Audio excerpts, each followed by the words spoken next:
ہم لاتے ہیں آپ کے اور آپ کے بچوں کے لیے تعلیمی رہنمائی پر مبنی بے شمار ویڈیوز اور مختلف معلوماتی پروگرامز۔ ہمارے چینل کو سبسکرائب کیجیے اور بیل آئیکن کو پریس کیجیے اور ہماری لیٹسٹ اپڈیٹ سے آگاہ رہیے۔ السلام علیکم ورحمۃ اللہ وبرکاتہ۔ ان الحمد للہ نحمدہ ونصلی علی رسولہ الکریم، اما بعد فاعوذ باللہ من الشیطان الرجیم، بسم اللہ الرحمن الرحیم۔ یا ایھا الذین آمنوا اتقوا اللہ حق تقاتہ ولا تموتن الا وانتم مسلمون۔ یا ایھا الذین آمنوا قوا انفسکم واہلیکم نارا۔ معزز خواتین و حضرات، آج ہمارے معاشرے کا جو سب سے اہم مسئلہ ہے وہ اولاد کی تربیت کے حوالے سے ہے۔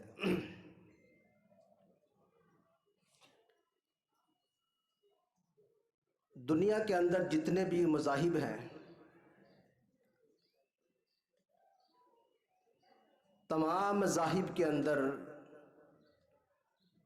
اولاد کی تربیت کے حوالے سے بات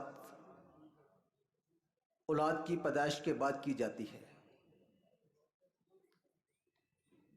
لیکن اسلام ایک ایسا مذہب ہے جس نے اولاد کی تربیت کے حوالے سے اولاد کی پیدائش کے بعد معاملہ نہیں بتلایا، بلکہ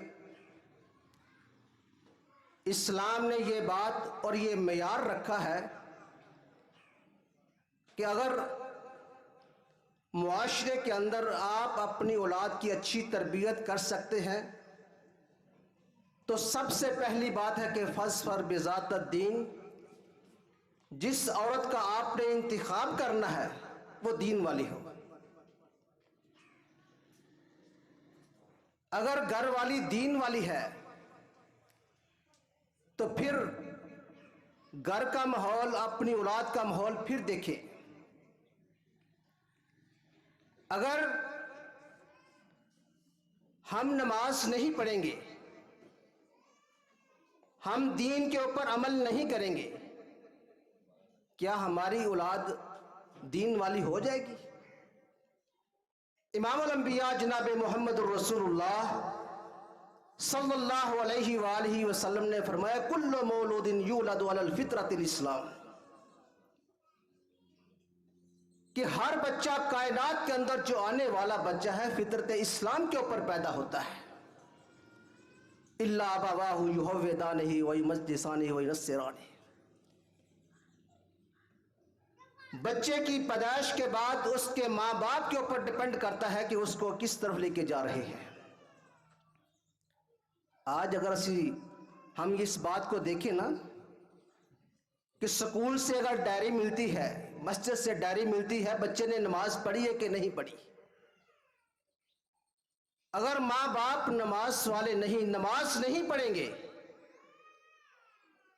تو اس نے بچے کی ڈائری کو من و ان دیکھے بغیر ہی دستخط کر دینے ہیں کہ ٹھیک نے آپ نے نماز پڑھ لی ہے۔ جب ماں باپ نماز پڑھنے والے ہوں گے نا تو پھر ایک ایک بات کا حساب لیں گے کہ آپ نے نماز کون سی وقت پڑھی ہے، کس وقت پڑھی ہے، کون سی نماز پڑھی ہے۔ اس لیے سب سے پہلی بات تربیت کے حوالے سے کہ فاظفر بذات الدین، دین والی کا انتخاب کریں۔ آج ہم صاحب اولاد ہیں نا، ہماری اولادیں بڑی ہو رہی ہیں، اگر آپ اور ہم چاہتے ہیں کہ ہمارے گھر کا ماحول اسلامی ماحول ہو، ہمارے بچے اچھی تربیت حاصل کر لیں، پھر سب سے پہلی بات ہے کہ اپنے گھر ایسی بچی کا انتخاب کریں جو دین والی ہے۔ اور پھر امام الانبیاء جناب محمد الرسول اللہ صلی اللہ علیہ وآلہ وسلم نے فرمایا کہ بچے کی تربیت